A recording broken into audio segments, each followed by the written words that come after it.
प्रणाम गुरुदेव प्रणाम। प्रणाम प्रणाम। बोलो बोलो। ये सुन रहे थे गुरुजी आपका सत्संग। हाँ, बहुत अच्छे बहुत अच्छे जी, और वो सार शब्द की प्राप्ति भी हो चुकी, इसलिए आपको कोटि कोटि प्रणाम। सुबह से बाद सत साहिब जी, सत साहिब जी, सत साहिब जी। यही दया मेहर बनाए रहना गुरुदेव। ये तो हम लोगों को बहुत उलझा के रख दिया था। बहुत है, भटके परेशान हुए, 20-25 साल परेशान रहे अन्य संस्थाओं में। ये तो आया ना परमात्मा, ये सब देखा ना उसने, इसलिए तो प्रकट हो गया ना। यही तो पूछ रहा है गुरुजी कि हम लोग इतने आकर परेशान रहे कि क्या ऐसे हम लोगों के कर्म खराब थे कि उसी को सत्य मान बैठे थे। ऐसा नहीं होता, ये सब ऐसा लिखा हुआ होता है जी। जैसा हमारा देखो, हम जो जन्म में आए ना, ये जन्म में तो हमारा पूरा प्रारब्ध लिखा हुआ होता है, उसके अनुसार ही चलते हैं। जी जी जी। जैसे वो बंधने होते, जैसे हम नौकरी करते हैं ना, तो नौकरी में सब कुछ बताया जाता है, ऐसा करना होगा, इतनी छुट्टी लेनी पड़ेगी, इतनी नहीं लेनी पड़ेगी, ऐसा ड्यूटी पे आना पड़ेगा, वगैरह वगैरह जो नियम होते हैं ना, वैसे अगर आप चलेंगे तो आपका पगार बराबर हो जाएगा, तरक्की भी हो जाएगी। गड़बड़ अगर कर दिए तो नौकरी से खाली करवा देंगे, तो ऐसा एग्रीमेंट होता है कि नहीं? जी। तो ऐसा नहीं कि नौकरी लग गई फिर हमें क्या बंधनों में रखना है, ऐसा नहीं है। तो ऐसा ये हमने मनुष्य जन्म भी लिया ना जी, तो पिछले जन्म का जो कोई भुगतान है वो प्रारब्ध की वजह से हमें करना पड़ता है जी। और अभी क्या हो गया, वो भुगतान करते करते हमें बीच में ये प्राप्ति हो गया, परमात्मा मिल गया। जी जी। तो अभी कोई चिंता की बात नहीं। चिंता तो गुरुजी जिस दिन से ये सुने हैं उसी दिन से चिंता मुक्त हो गए। चिंता तो किसी प्रकार की रही नहीं, ना कोई प्रश्न रहा, ना कोई सवाल रहे, ना कुछ नहीं। लेकिन हम तो इस बात पे जरूर दुखी रहे कि पिछले इतने लोगों ने हमको गुमराह में किया, वो परमात्मा ही समझ के हम वहां जुड़े रहे, आखिर ये क्या हो गया एकदम। वही मैं बोला, वो प्रारब्ध का खेल है। ये देखो, ये जो दो कर्म सिद्धांत है ना और भाग्य सिद्धांत हम जो कहते हैं ना, ये किसी को समझ में नहीं आता, या इसमें कितना बुद्धि लगावे ना तो उसका छोर जो कहते ना हम, वो नहीं ढूंढ पा सकते। और क्या करना है उसमें जाकर, क्यों हो गया ये, क्यों जो है ना, पूरी दुनिया में ये क्यों का कहीं भी जवाब नहीं होता। ये तो सही बात है गुरुजी के। पानी पतला ही क्यों होता है जी, वो ट्रांसपेरेंट ही क्यों होता है, उसमें कुछ भी कलर में मिक्स वैसा ही क्यों हो जाता है? अभी हो जाता है। उसके पिछले देखो जो भी होता है ना, उसके साथ कारण भी होता है, उसको हम कारण भी बोलते हैं और महाकारण भी होता है। जी। जैसे किसी का एक्सीडेंट हो जाता है, हम कहते हैं कि अरे उसकी कोई सामने वाले की चूक हो या इसकी चूक हो गया, लेकिन ये तो हो गया कारण, लेकिन इसके पीछे भी एक महाकारण होता है। जी। तो अब क्या जाए उसमें, अभी हो गया घटना। सही बात है गुरु जी। ऐसा करते जाए तो फिर हम चलना मुश्किल हो जाएगा। जी। हम आज आमिर हो गए, फिर अगर परमात्मा को कहेंगे कि मुझे फिर गरीब क्यों बनाया था पहले, कितने हमने धोखे खाए, खाने के वांदे थे, तो ऐसा चलेगा क्या? सही बात है, ये तो दुनिया ही चलेगी नहीं। तो ये नहीं समझता हमको, या पहले हम कौन थे ये भी नहीं समझता। ये तो इसलिए तो परमात्मा ने अंधेरे में रखा है ना सबको। सही है, सब उसका भुगतान करे, इसलिए ये प्रकृति का व्यवस्था है। जी हाँ, उसमें चैलेंज नहीं करना, ऐसा क्यों? अभी दिया ना, चलो जो भी हुआ, आपने महीना भर कष्ट किए, जी 1 तारीख को आपका पेमेंट तो हो गया ना, पगार तो मिल ही गया ना। जी जी जी। हाँ, तो ऐसा ही होता है, हमने कोई कष्ट किए तो अभी हमको परमात्मा प्राप्त हो ही गए ना आखिर में।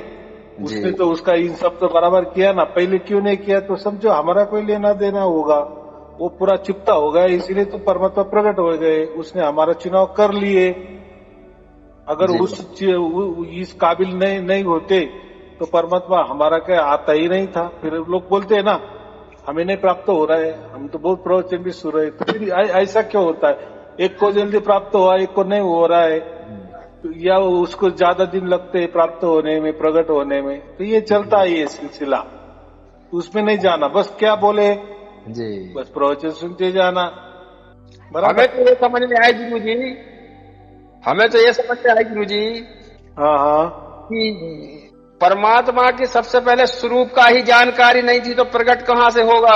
यही जब तक आपके जो सत्संग सुन के, प्रवचन सुन के स्वरूप की जानकारी मेन जरूरी थी कि स्वरूप आकर है क्या उसका। अगर स्वरूप का जानकारी है तो परमात्मा तो सरल है, सहज है। ये आपके प्रवचन सुनते सुनते ये उस चीज को पकड़ पाए हैं कि आखिर परमात्मा का सहज है क्या चीज। स्वरूप ही की जानकारी नहीं तो हम खोज में लगे थे, इधर उधर भागते रहे।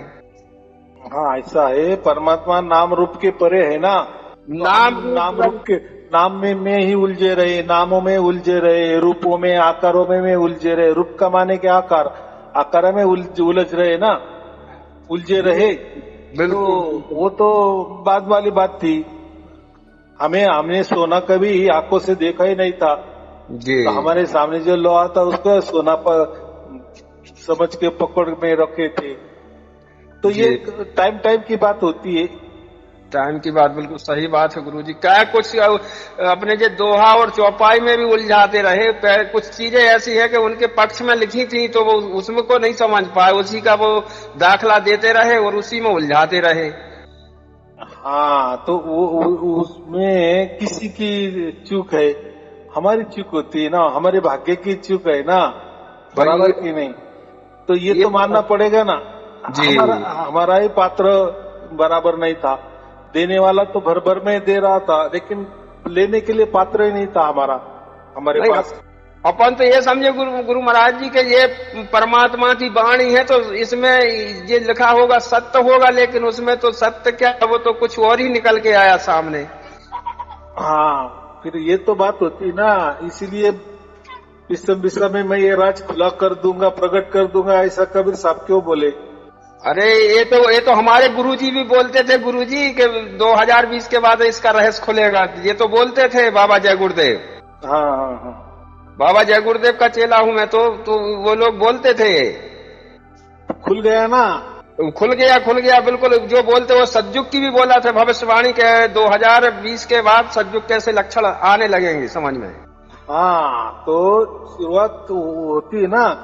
देखो हमारे समझो कोई भूमि पूजन हो जाता है जी, अभी समझो कोई विमानतल आ रहा है, एयरपोर्ट आ रहा है, तो भूमि पूजन तो आज होगा ना, लेकिन वो जब अस्तित्व में आने के लिए कुछ तो भी साल तो लगेंगे ना। जब पूरा हो जाएगा 4 बरस लगेंगे या 10 बरस लगेंगे, फिर पूरा होने के बाद फिर वो शुरुआत हो जाती है। लेकिन उसका तो पहले से ही काम शुरू हुआ था ना। जी जी जी, यानी समझो आज भूमि पूजन हुआ, यानी आज से काम को शुरुआत हो गई। तो धीरे धीरे होते होते होते उसको 10 बरस हो गए, फिर बाद में 10 बरस के बाद वो एयरपोर्ट शुरू हो गया। तो उसका मतलब क्या हुआ, ये 10 बरस क्या हुआ? तो ऐसा ही सतयुग के ऐसा डायरेक्ट आज कलयुग है और कल सतयुग है, ऐसा होता है क्या? नहीं ऐसा नहीं होता। वो समझ में भी नहीं आता तब उसकी शुरुआत हो गई। बिल्कुल सही बात है गुरुजी। अभी हो ही गई ना, अभी स्वयं परमात्मा आ रहे हैं ना। अभी जगदीश का राज क्यों बताए, ना रहेगा ईसा ना रहेगा मूसा, राज करेगा जगदीशा। फिर ये क्यों हो रहा है, जगदीश का राज कैसा आ गया? तो जगदीश घर घर में जाने वाला है, जगदीश घर घर में जाएगा, तो फिर हो रहा है ना, जगदीश घर घर में जा रहे हैं ना और प्रकट हो रहे हैं ना, प्रकट हो रहा है। हाँ, संतों की वाणी कभी झूठ नहीं होती, वो बराबर कहते हैं। समझाने वाले समझने चाहिए, बाकी कुछ नहीं है। सही कहे बिल्कुल गुरुजी, आप सही बोले। ये बोले थे कि घर घर जाएंगे और मेरी परछाई भी नहीं दिखेगी। हाँ, परछाई भी नहीं दिखेगी। उसको नूरी शरीर कहते हम। हाँ, दिखता नहीं है। बिल्कुल। जैसे सूरज की किरणें होती है वो दिखती है क्या? लेकिन जब जमीन पे तो हम दिखते हैं कि ये तो प्रकाश है। बिल्कुल। लेकिन ये कैसे क्या आया? ऊपर तो सूरज दिख रहा है और नीचे डायरेक्ट आंगन में तो प्रकाश दिखा रहा है, तो बीच में क्या है? कुछ दिखाई दे देता ना। बिल्कुल अदृश्य होता है ना किरणें भी, यानी खुली आंखों से नहीं। तो वैसा ही ये नूरी शरीर होता है, वो कोई दिखता नहीं है। हाँ, लेकिन ऐसा है लोग समझते हैं कि फिर उनका शरीर कोई मानव जैसा होगा। ये नहीं, ये मानव ये सब प्रकृति वाली बात है, ये पृथ्वी वाली बात है। देखो ये जो ब्रह्मांड है ना, 35 लाख ब्रह्मांड है, समझो कितना। अब गीता में तो अनंत ब्रह्मांडों का मैं मालिक हूँ ऐसा कहा है सही गीता में, तो अनंत शब्द लिखा है। लेकिन अभी साइंस ने इतनी तरक्की कर ली, कम से कम उन्होंने थोड़ा सा आंकड़ा तो कह दिए 35 लाख ब्रह्मांड है और वो 64 आयाम में है। आयाम जो बोलते है ना जी, ना उसमें है, तो वो भी आयाम बोले तो कितना हो गया, यानी ऐसा समझो 35 लाख के ऊपर 64 लिखो जी, यानी इतना होगा। वो भी एक आनंद जैसा होगा ना। हम जिस ब्रह्मांड में पैदा हुए वो ब्रह्मांड का तो ये इतना बड़ा विशाल ब्रह्मांड होता है कि इसमें कितने अनंत ग्रह मालाएं होती है। हम तो एक ग्रह माला भी नहीं घूम सकते। वो भी जाने दो, हमारे सामने तो चंद्र है, वहां भी नहीं जा सकते। अरे वो भी जाने दो, हम तो ये देश छोड़ के परदेश भी नहीं जा सकते। हम तो वो परमात्मा की बात भी क्या करें, वो तो कल्पना जैसा ही है, बराबर जी। और क्या करें, तो जब वही हमारे पास आता है तो क्या जरूरत है जाने की। अगर वही सूरज की किरणें हमारे आंगन में आ रही है, सबको फूल पे पड़ रही है, सब हमारे धान पे पड़ रही है, सबके काम आ रही है ना, पशु पक्षी जानवर के लिए, वृक्षों के लिए, सब उसका काम बराबर चल रहा है जी। क्यों फिर सूरज के पास जाने की क्या जरूरत है। वैसे ही परमात्मा के पास हम नहीं जा सकते, वो आता ही, लेकिन जिसका विश्वास है उसका ही। इसलिए परमात्मा को विश्वास कहा है। और क्या कहा है कबीर साहब ने, मैं हूँ विश्वास में आखिरी में जी। यानी विश्वास यानी क्या, तुम विश्वास रखो कि मैं आऊंगा, मैं आऊंगा, मैं आऊंगा। जो विश्वास रखता है उसी को। लेकिन वो लोगों ने विश्वास का अर्थ अलग कर दिए। कोई बोलता है मेरे गुरु पे विश्वास रखो, कोई बोलते है मंत्रों पे विश्वास रखो, कोई बोलता है ध्यान पे विश्वास रखो, इस पर विश्वास करो, उस पे विश्वास करो। ये प्राकृतिक विश्वास काम का नहीं है। वो नहीं कहा जी। वो नहीं कहा जी। तो वो क्या कहा कि विश्वास में हूँ, मैं विश्वास में हूँ जी। इसका मतलब क्या है कि परमात्मा ही विश्वास है, बराबर। यानी विश्वास से ही बराबर वो आता है कि, लेकिन विश्वास उसके ऊपर ही रखो, परमात्मा के ऊपर ही रखो कि हाँ परमात्मा है और वो आएगा और आता है। देखो लाखों करोड़ों लोगों को मिल रहा है, कोई उसके कगार पे है, चल रहा है कारवां, चल रहा है कारवां, चल रहा है कारवां। हमको क्या लोगों को दिखाना है क्या हमारे इतने लाख हो गए, इतने करोड़ लोग हो गए, हमें कोई किसी की शाबाशी लेनी है क्या, किसी की सर्टिफिकेट लेना है? कुछ नहीं। वो तो जिस व्यक्ति को प्राप्त होता है गुरु महाराज जी, वो तो सिर्फ उसी को महसूस होता है एहसास, और उसके अंदर की दिनचर्या ही बदल जाती है कि हाँ, तो अभी उसके साथ परमात्मा और वो बराबर की नहीं। अभी खेलो, देखो लाखों बरस से, करोड़ों बरस से उसका बाप नहीं मिला था, बराबर, अभी मिल गया, तो थोड़ी सी कंफ्यूज भी होती है दोनों के अंदर, मन मिटाव जो कहते हैं जी। लेकिन होता है, बराबर होता है, समझता है ना सब। इसलिए तो परमात्मा ये घोर कलयुग में ऐसी चाल करी, नहीं तो ये मुश्किल था। मुश्किल ये लोगों ने, बाकी लोगों ने तो पूरा गुमराह करके रखा था। हम ही परमात्मा है, परमात्मा ही होके बैठे थे वो लोग। करो हमारी आरती, करो पूजा, ऐसा हुआ था ना। लेकिन परमात्मा के पास किसी ने जाने नहीं दिया, या उनको ही जाने का मार्ग नहीं मालूम था, या उनको ही प्राप्त नहीं हुआ, तो वो भी बेचारे क्या बोलेंगे। तो ये तो बहुत सहज है ना, मेरी पूजा करो, मुझे परमात्मा मान लो। और लोगों को भी ये बहुत रेडीमेड परमात्मा सहज में प्राप्त हो जाता है। विश्वास नहीं होता था गुरुजी, उनके क्या है, वो उसमें दोहा और चौपाई ऐसी लिखी है, इसलिए कि गुरु ब्रह्मा, गुरु विष्णु, गुरुदेव महेश्वरा, गुरु साक्षात पार ब्रह्म तस्मै श्री गुरुवे नमः। इस चौपाई का बहुत ज्यादा उपयोग करके और उन लोगों ने मूर्ख बनाया, और क्या उसी का दाखला देते हैं। देखो उसका लोग अर्थ अलग अलग लेते हैं कि ये जो गुरु ब्रह्मा है, उनको गुरु क्यों कहा है, ब्रह्मा विष्णु महेश, ये तो तत्व है ना, ये त्रिगुण है ना, ये त्रिदेव है ना जी। तो यही सब चलाते हैं। तो जो चलाते, जैसा हमारे माँ बाप हमारा जीवन चलाते हैं, जब तक हम छोटे रहते तो हमारे लिए वो गुरु होते कि नहीं। हम स्कूल में जाते हैं तो हमारा सब पढ़ाई ले लेते हैं तो हम वो टीचर को, वो गुरुजन को गुरुजी मानते हैं, गुरु मानते हैं। तो वैसे ही ये 35 लाख ब्रह्मांड चलाने वाले ये ब्रह्मा विष्णु महेश जी है, तो ये गुरु जैसे है ना जी। लेकिन इनके ऊपर एक पर ब्रह्म है जी। वो गुरु को नमस्ते ऐसा कहा है ना। कितना सीधा कहा है, गुरु ब्रह्मा गुरु विष्णु गुरु देव महेश्वरा। और जी। गुरु जो है जी। तो वो साक्षात पर ब्रह्म है, यानी वो पर ब्रह्म की ये तीनों के ऊपर छत्र छाया के नीचे परमात्मा पर ब्रह्म के छत्र छाया में नजर निगरानी में ये काम कर रहे, इसलिए गुरु हो गए हैं। और वो गुरु जैसे ही काम कर रहे हैं ना जी। किसी का जन्म देने का, किसी का पालन करने का और बाकी दूसरों का सहार करने का, यही है ना तीनों का काम। 3 गुण तो यही काम करते हैं ना। जी जी यही करते ऐसा कहा है। वैसा सोम के बारे में क्या कहा है ये लोगों ने, सोम माने क्या, वह मैं हूँ जी। परमात्मा मैं हूँ, लेकिन ऐसा नहीं, उसका मैं हूँ। हाँ। उस परमात्मा का मैं हूँ, ऐसा क्यों अर्थ नहीं लेते? ये अलग अर्थ क्यों करते हैं सोम का? इसमें तो अहंकार की प्राप्ति और हो जाती है। हाँ, उसमें तो अहंकार आ गया ना, वह मैं हूँ।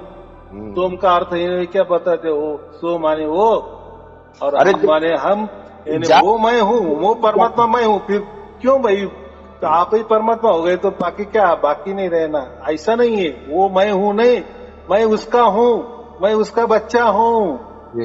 ये सोम का महत्वपूर्ण अर्थ है जी। ये लोग वो छुपा देते हैं क्योंकि फिर उसमें 2 आ जाते हैं ना। उसमें स्पष्ट लिखा हो, यानी समझ में आता है कि मैं उसका हूँ जी, यानी मैं मेरा बाप का बेटा हूँ, यानी बाप अलग और बेटा अलग, इसमें समझता है। लेकिन ये लोगों ने चालाक के क्या कर दिए, इनको परमात्मा मालूम नहीं था, तो ये बोले कि नहीं हम ही परमात्मा है, हम ही खुद है। यानी तुम जो आत्मा हो ना, तुम ही परमात्मा हो। स्व का बोलबाला ये विषम विषा तक चल रहा था जी। सभी धर्म पंथ गुरु गद्या विचारवंत स्व, यानी स्व माने आत्मा, बस आत्मा के बाहर कुछ भी नहीं है, सब ये स्व के ऊपर ही बोलबाला था। जितने भी बड़े बड़े विचारवंत हो गए, जो गुरु हो गए जी जी, हाँ, लेकिन ये विषम विषा में सब बाजी पलट दी, बिल्कुल पलट दी, बिल्कुल बराबर। यहाँ तक ओशो जी थे जी। तो ओशो जी भी स्व की ही बात करते थे, स्वयं बस स्व को जानो सब कुछ जान गए, परमात्मा यानी आत्मा को जानो सब कुछ। लेकिन ये विषम विषा के बाद ये शुरुआत हो गई, ये स्व के अलग है।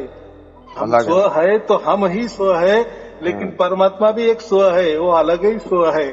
तो हमें ये स्व की प्राप्ति नहीं करना, हमें वो स्व की प्राप्ति करना है, बराबर कि नहीं। पहले इसमें यही कहते थे ना कि आप ही आप हो, बस आप ही को आपको बजना है, आप ही आपको पूजना है, आप ही आप में समाना है, यही सभी गुरु लोग करते थे जी।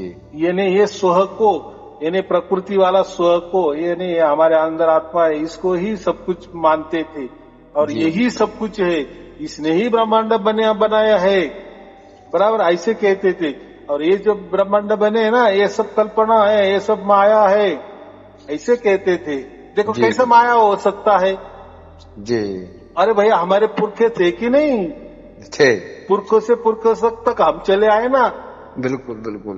तो हमारे ये समझो, हमारे लिए ठीक है ये सपना है समझो, पर ऐसा नहीं ना, सपना हो ही नहीं सकता। मेरा बाप जिंदा है या अभी नहीं है, ठीक है, लेकिन वो था तो यानी उसका भी बाप कोई तो भी था ना, इसलिए तो हो गया ना। ये सपना कैसा, यानी ये लोगों ने ऐसा चालबाजी कर लिए थे, बस तुम ही आत्मा हो, तुम ही परमात्मा हो और तुमसे ये सब कुछ है, और ये जो सब कुछ दिख रहा है ये सब कुछ सकल्पना है, या तुम सबके अंदर भरे हुए है। देखो आत्मा ही सब कुछ है, यानी अंदर बाहर ऊपर नीचे आत्मा ही आत्मा है, और आत्मा से ही ये सब कुछ प्रकट हो गया है। यही ज्ञान चलता आता था ना आजकल, बिल्कुल यही इसी का शिक्षा दे रहे थे। हाँ, बस स्व को जानो, स्व को जानो, स्व को जानो, बाकी ऐसा कुछ नहीं होता। इसीलिए तो ये सब गड़बड़ हो गया। स्व को जाना भी, फिर दुखी क्यों जी, फिर क्यों नहीं मिला परमात्मा? स्व तो सबके अंदर है ना जी, फिर बाकी बातें कुछ करना नहीं है। स्व को जानना माने क्या, तो वो भी नहीं मालूम। बस जी। वो बोलते कि जो मैं है ना, जो बोलने वाला है ना, सुनने वाला है ना, वही जी सब कुछ है। फिर बातें कुछ करना ही नहीं ना। जी मैंने जी वो बाकी सब बकवास कहते थे, वो बाकी सब बकवास है, सब जो माया है, कल्पना है, ये हमारी कल्पना है। जी यानी हम गए तो ये सब खत्म हो जाती है। क्या हमारा बाप मर गया समझो, अब अभी आपका पिताजी है नहीं, अब मुझे नहीं मालूम, लेकिन जी मेरे पिताजी तो नहीं है इस दुनिया में, बराबर। तो जी वो गए तो उसके बाद ये पूरी दुनिया गई क्या? नहीं। फिर अगर ये कल्पना होती है दुनिया, तो मेरा पिताजी मर जाने के बाद ये सब खत्म होना चाहिए था ना। सही बात। तो ये क्या है, देखो ये विचारों का लेवल है, बराबर। जी जो और ये विचार जो है ना, विचार प्रकट करने में जो उस्ताद होता है ना, जी लेकिन वो ये नहीं समझता कि अगर स्व में स्व ही सब कुछ है, स्व ही जानना है, और स्व में ही सब कुछ निर्माण हो गया है, और स्व जब जाएगा तो सब कुछ मिट जाएगा। तो ये जी तुम्हारे लिए होगा, खुद के लिए होगा, बराबर कि नहीं? देखो हम मर गए, हमारे लिए पूरी सृष्टि खत्म, लेकिन वो हमारे लिए खत्म, सही है। हमारे बच्चों के लिए तो रहेगी, हमारे पुरखों के लिए तो है, पुरखे नहीं है तो बाकी लोगों के लिए तो है ना सृष्टि। बिल्कुल आया क्या समझ में? बिल्कुल बिल्कुल गुरु कितना सीधा गणित है, सहज गणित है ना। तो कितना कॉम्प्लिकेशन बना दिए। और सो की उन्नति करो, बस सो को जो चाहे वो मौज मजा करो, जी। बस ये जीवन आखिरी है, जितना मजे मारना है मार लो, मर जाने के बाद आपको कुछ नहीं, आप कहीं जाने वाले नहीं, आप ही आप में समा जाने वाले हैं। ऐसे भी दोहे निकाले, और धल्ले से धलाड़े से भी ऐसे ग्रुप गद्दियां चल रही है सो के ऊपर, आप ही आपको जानो। क्या बोले कबीर साहब ने कहा है, कहाँ से उठा के लाए दोहे मालूम नहीं है, लेकिन ऐसा समझो कि वो दोहे का अर्थ अलग है, आप में ही आप समाना। तो आप जो है, तो आप में हमारा जो बाप है उसको उसमें समा जाना, ऐसा कहे तो ठीक है जी। यानी मैं जो कहता हूँ ना कि गोदी में, परमात्मा की गोद में हम बैठने वाले हैं जी, चिर शांति में बैठने वाले हैं, आनंद में बैठने वाले हैं, परम आनंद में बैठने वाले हैं, शांति में बैठने वाले हैं, वो ठीक है। लेकिन वो बोले परमात्मा कुछ नहीं, हमें ही सब कुछ है, हमें ही आत्मा है, हमें ही परमात्मा है, हम गए सब गए, बस यही जानना हो गया आत्मज्ञान जी। ये तो आत्मज्ञान हो गया, परमात्मा ज्ञान नहीं हो गया, परम ज्ञान नहीं हो गया, बराबर। ये आत्मज्ञान के आगे परम ज्ञान है। बिल्कुल बिल्कुल गुरु जी। हाँ, वेदों ने भी यही कहा है। आत्मा तक के देखो उनके जो चार जो ये है ना वाक्य, चार वाक्य महावाक्य वेदों के आत्मा के बारे में ही है, परमात्मा के बारे में कुछ नहीं। वो भी यही कहते हैं, यानी जो कबीर साहब ने कहा है ना कि वेद भी हो, पुराने भी हो, पुराण भी हो, ये स्व के ये आत्मा तक ही सीमित है, और वो सब आत्मा ही परमात्मा है, ऐसे ही कहते हैं, बराबर। अभी क्या है, बहुत सारे अभी ब्रह्म तो वो बोलते पर ब्रह्म भी वही है, ब्रह्म भी वही है। ब्रह्म माने सगुण ब्रह्म, और जो नहीं दिखता वो ब्रह्म, वो पर ब्रह्म जी। ऐसी बात है। लेकिन ऐसा नहीं है, कबीर साहब ने ये नहीं बताया। हम आत्मा है और हम सब अलग अलग है, जितने भी पृथ्वी क्या जितने भी अलग अलग आत्मा है ना, सबकी आत्मा अलग अलग है, बराबर। बिल्कुल यही चलते हैं चक्के के जैसे, कोई इसमें जाता है, कोई उसमें जाता है, किसकी उन्नति हो जाती है, किसकी जैसा बस स्टैंड होता है ना जी, बस स्टैंड पे तो सब लोग होते, लेकिन जैसे जैसे जिसकी गाड़ी आती है लगती है चले जाते हैं, कोई नए लोग वापस दूसरे गाड़ी के लिए आते हैं, बराबर। हमारे बाजू वाला दूसरे गाड़ी में जाता है, हमारे सामने वाला बाजू के वाली गाड़ी में जाता है, हम दूसरे गाड़ी की तलाश करते हैं, हमारी भी कभी कभी गाड़ी हम भी चले जाएंगे, तब तक बाकी दूसरे, यानी जो रेलवे स्टेशन हो, बस स्टेशन हो, एयरपोर्ट हो, लोगों की तादाद लगती रहती ना, कि वही लोग रहते हैं क्या, चले जाते हैं ना। बिल्कुल बिल्कुल। और बाकी दूसरे भी आ जाते हैं ना, ऐसा ये कारवां चलता है। लेकिन सब अलग अलग जगह जा रहे, बराबर। बस स्टैंड पे सब जमा हुए लोग एक जगह नहीं जाते, सब अलग अलग, बिल्कुल सब अलग अलग जगह जाते हैं। कितना सीधा भाई। वैसे हम है, आप अलग हो, मैं अलग हूँ, बराबर। लेकिन हम अलग अलग है, लेकिन हमारा बाप एक है, जी वो परमात्मा है। इतना ही सीधा गणित है, बराबर जी। हाँ। लेकिन हम ही हम है, मैं भी आप हूँ और आप ही भी मैं हूँ, मैं ही सब कुछ हूँ, मैं ही तुम हो, तुम ही मैं हूँ। ये क्या है तत्वज्ञान? इससे क्या, इससे क्या टाइम पास हो गया, बाकी क्या है, बराबर की नहीं? टाइम पास क्या गुरुजी, पहले मैंने क्या है, गुरुजी से पहले क्या थे, हर एक वेद पुराण शास्त्र सब पढ़ते थे, तो जिसकी महिमा सुनते थे आखिरी को ऐसा लगता था महसूस के जे शंकर शिव पुराण पढ़ो तो जैसे संपूर्ण सृष्टि शिव जी से पैदा हुई है, तो विष्णु पुराण पढ़ो तो विष्णु से पैदा हुई। तो इसमें थोड़े कंफ्यूजन हम शुरू से ही रहे हैं कि यार ये तो गड़बड़ है, कुछ ना कुछ तो गड़बड़ है। नर्मदा पुराण पढ़े तो ऐसा लगता कि जैसे सब पूरी सृष्टि की यही है। देवी भागवत पुराण पढ़े तो ऐसा लगता कि सबकी जननी यही है, इनसे अलावा कुछ भी नहीं है। तो इससे में लगा कि आखिर वेद शास्त्रों ने ही हमको गुमराह में रखा।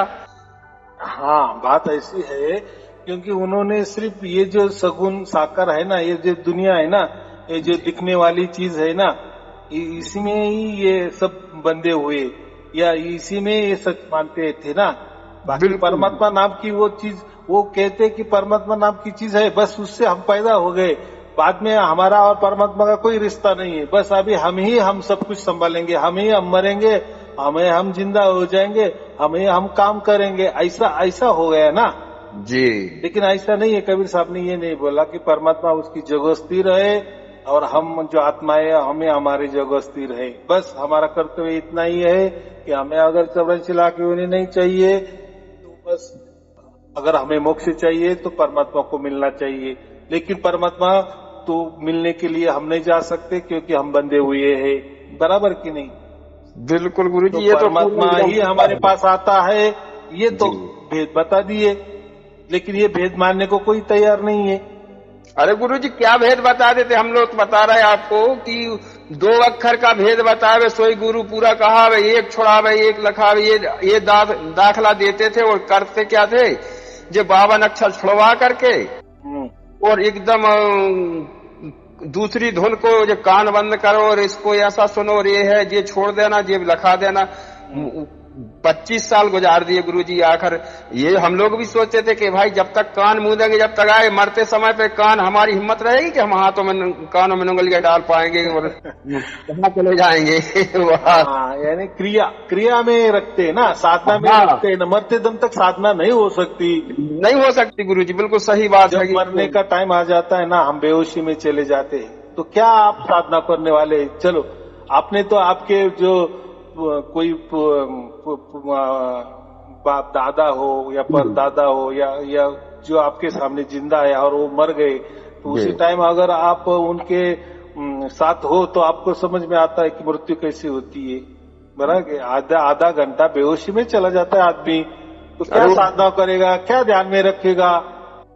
मैंने नजीर देखा गुरु महाराज जी, नजीर देखा अपनी माँ का और दादी का हम आंखों के सामने, बराबर है कि नहीं? फिर आखिरी टाइम तो आंख बंद ही हो जाती है ना भी जाती समझो, तो हलचल तो बंद ही हो जाती है ना आधा घंटा, फिर बाद में पूरा के पूरा निकल जाता है। फिर ये कैसा क्या? तो अगर वो जाते वक्त आप बोलो तो वो बेशुद्धि में रहती है ना, तो उनको खुद की शुद्ध बुद्ध नहीं रहती उस टाइम, कुछ भी नहीं। अगर शुद्ध बुद्ध नहीं तो कैसा? हाँ, कोई शुद्धि होती तो बोल सकते हैं कि बोलो राम बोलते जाओ, राम राम करते देह छोड़ दिए। वो तो पिक्चर में जैसा दिखाते वो अलग बात है, वो तो पिक्चर है, बराबर कि नहीं? तो ऐसा प्रैक्टिकल में नहीं होता। मरने से पहले हम बेशुद्धि में चले जाते हैं, शुद्धि में नहीं रहते, बाद में हम हो जाते। तो फिर क्या काम का तुम्हारा साधना आएगा? क्या ध्यान काम आएगा? तुम्हारा मंत्र काम आएगा? क्या कोई गुरु काम आएगा? कि कोई सगुण काम आएगा? क्या निर्गुण काम आएगा? कुछ नहीं। देखो, जैसे हमारा जन्म होता है तो वो भी हमारे हाथ में नहीं रहता, बराबर कि नहीं? हम कहाँ से आए क्या मालूम, जन्म जाते हैं। और मरना भी हमारे हाथ में है क्या? नहीं है, मरना भी हमारे हाथ में नहीं है। चलो वो भी जान दो, ये जो हमारा जीना चल रहा है ना, ये भी हमारे हाथ में नहीं है, नहीं है, क्योंकि हर रोज जो नया दिन आता है तो उसमें हमें यही रहता ना, आज कैसा दिन जाएगा, कैसा आएगा, ना जाने क्या होता है, क्या नहीं, अच्छा होगा क्या बुरा होगा। यानी हर घंटे की इसमें हम परेशानी रहते हैं ना। जी तो वो भी हमारे हाथ में नहीं है, हमारे हाथ में है ही नहीं रखा है। जी हम पूरे के पूरे प्रकृति में बंधे हुए हैं, जैसा वो प्रकृति करता है। मैं इसलिए कहा ना कि हमारा जैसा जन्म होता है तो उसके साथ हमारा प्रारब्ध आता है, फिर उसके हिसाब से बराबर सब कुछ चलता है। लेकिन अगर ये कोई बीच में घटना घट गई, हमारा भाग्य पूरा हो गया, तो परमात्मा मिल जाता है, फिर हमारा सब कुछ परमात्मा देखता है। बस इतना ही होता है। जब तक किसी को सार शब्द नहीं मिलता तब तक तो उसके ऊपर सब प्रकृति हावी रहती है, बराबर। फिर प्रकृति के नैसर्गिक जैसा उसका जन्म हुआ वैसा उसका मरना तय है, बराबर। लेकिन अगर उसने जीते जी परमात्मा को प्राप्त कर लिए, सारे शब्दों की प्राप्ति कर लिए, तो फिर लास्ट टाइम में परमात्मा ही सब कुछ देखता। मैं तो कहता हूँ ना, जिसको भी सारे शब्द की प्राप्ति हुई तो उसका सब कुछ परमात्मा ही चलाता है। फिर मैं ऐसा क्यों बोलता हूँ हमेशा जी। फिर मरते दम तक जब मरना के टाइम आएगा तब परमात्मा ही देखने वाला है ना, हमको छुड़ा के लेके जब उसके परम धाम में लेके जाने वाला है ना। फिर उसको फिर वो परमात्मा हमें याद रहे ना रहे, लेकिन वो तो याद रखता है ना। उसके लिए तो ये तो कोई बड़ी बात नहीं ना, कितनी छोटी बात है। तो अपने बच्चों को लेके नहीं जाएगा। अगर वो जिंदा होते हुए आ गया, प्रकट हो गया, जीते जी प्रकट हो गया, और मरते दम वो हमको ऐसा छोड़ देगा क्या? वो कोई बच्चों जैसी बात है? क्या प्रकृति में धोखा दे सकते हैं, बराबर कि नहीं? परमात्मा कैसा अपने बच्चे को धोखा देगा? और उसके लिए क्या काम है यार? वो तो एक जगह बैठ के पूरे 35 लाख ब्रह्मांड चलाता है, ना कोई चूक होती है, बराबर चल रहे है ना जी। हाँ, तो एक बच्चे के लिए वो उतना काम नहीं होता क्या? उसके कितना इजी काम है उसके लिए। वो हम कल्पना ही नहीं करना जी कि मरते टाइम हमको क्या होने वाला है। कुछ नहीं होने वाला। जैसे हमने जीते जी परमात्मा को सब सौंप दिए ना, पूरा जीवन सौंप दिए, पूरे तन मन धन सौंप दिए, बस फिर सब कुछ वो बराबर चलाता है जी। फिर हमारे मरने की देरी वो बराबर काम करता है। फिर उसको मालूम है ना, वो तो सर्वज्ञ है ना, वो तो सर्वज्ञानी है ना। हम हमारे बुद्धि से कैसे कहेगा अरे वो तो भूल नहीं जाएगा, अरे उसको सर्वज्ञ क्यों कहा है, सर्वज्ञानी क्यों कहा है जी, और सर्वव्यापी क्यों कहा है? वो तो उसी जगह भी है, लेकिन उसी जगह बैठ के सब कुछ काम करता है, इसलिए सर्वव्यापी कहा है ना जी। और वो स्वयंभू है, वो कहीं भी प्रकट हो सकता है। तो तुम्हारा मरण के वक्त प्रकट नहीं, अरे वो एक साथ लाखों करोड़ों बार एक ही समय प्रकट हो सकता है। अरे वो परमात्मा है, हम वो प्रकृति की बुद्धि नहीं चलानी, ऐसा कैसा हो सकता है? क्या ऐसा कैसा? तो परमात्मा के बारे में कोई बुद्धि नहीं चलती, हमारे काम नहीं आती, ये प्रकृति बुद्धि है, बराबर। इसकी वजह से हम दुखी रहते हैं कि कैसा होगा, लेकिन जो भी होगा बराबर होता है, तो उसका भी हमें कोई इतना ये नहीं करना, जो भी होगा अच्छा ही होगा। चलो ठीक है। आप गुरु जी एक मिनट गुरु जी एक मिनट। हाँ, ये जो सार शब्द जो प्राप्त हुआ है, और ये मरते समय क्या ये पहले बंद तो नहीं हो जाएगा? ये थोड़ा देखो, मैंने यही कहा ना, परमात्मा सर्वज्ञानी है। अगर परमात्मा जीते जी हमारे अंदर प्रकट होता है तो मरते समय तक रहता है, मरते समय तक नहीं, उसके बाद में वो हम ऐसा समझो, आज आपको प्राप्त हो गया ना, तो उसी वक्त आपको मोक्ष प्राप्त हो गया, उसी वक्त आपका जो स्थान है वो निश्चित हो गया, उसी वक्त आपको परम धाम में जाने के लायक बन ही गए जी। तो फिर मरने की क्या बात है? वो तो निमित्त मात्र रहेगा, ऐसा मैं कह रहा हूँ। वो बाकी प्रक्रिया परमात्मा के हाथ में रहती है, ऐसा मैं बोल रहा हूँ। तो परमात्मा भूलेगा क्या? मैं भूलूंगा क्या? आप भूल सकते हो, परमात्मा कैसा बोलेगा? अभी कौन आया है हमारे पास? परमात्मा आया है। कि हम परमात्मा के पास गए? हाँ, ऐसा उल्टा होता कि समझो आपने कोई मंत्र तंत्र किए, ऐसा थोड़ी देर के लिए कल्पना करो कि आपने परमात्मा प्राप्ति को आपको मार्ग मिल गया, और अभी आज परमात्मा के पास आप गए, बराबर जी, गए और अभी आ गए वापस पृथ्वी पर जी। और अभी ऐसा सोचो, अभी आप मरने का टाइम, तो उस टाइम आप जाएंगे क्या परमात्मा के जैसे आज गए थे जी? परमात्मा के परम धाम आप जीवित गए समझो जी, बिल्कुल। और अभी मरने का टाइम आ गया, समझो 10 बरस के बाद आपको मरने का टाइम आ गया, जी तो उस टाइम तो आप तो भी शुद्ध भी चले जाते हो, आपका पाव भी नहीं चलेगा, कुछ भी नहीं चलेगा, तो कैसे के जाएंगे? जी जी जी तो फिर आप उल्टा भी हिसाब करें तो भी वैसा है, तो ऐसा उल्टा हिसाब नहीं करना। परमात्मा जब जीते जी हमारे पास आया है, तो हमारे अंदर प्रकट हो गया है, जी तो फिर बात ही क्या है? वो जी तो जी सर्वज्ञानी है, सर्वव्यापी है। जी तो उसको वो भूल जाएगा कि हम इधर मर रहे हैं ना, वो तो उधर मजा मार रहा है। ऐसा नहीं होता, ये प्रकृति में हो सकता है चुप भूल लेना देना, जी लेकिन परमात्मा के हो ऐसा नहीं होता। उसका बहुत बड़ा सिस्टम है, बहुत बड़ा सिस्टमैटिक काम चलता है, जी तो वो चिंता नहीं करने की। जी बस जी हाँ कोटि कोटि प्रणाम गुरु हाँ, जी, चलो आपके ठीक चरणों है। में। शुभ आशीर्वाद आपको और आपके जी परिवार के लिए। सत कृपा साहेब जी, सत साहेब जी जी, सत साहेब जी। अच्छा है।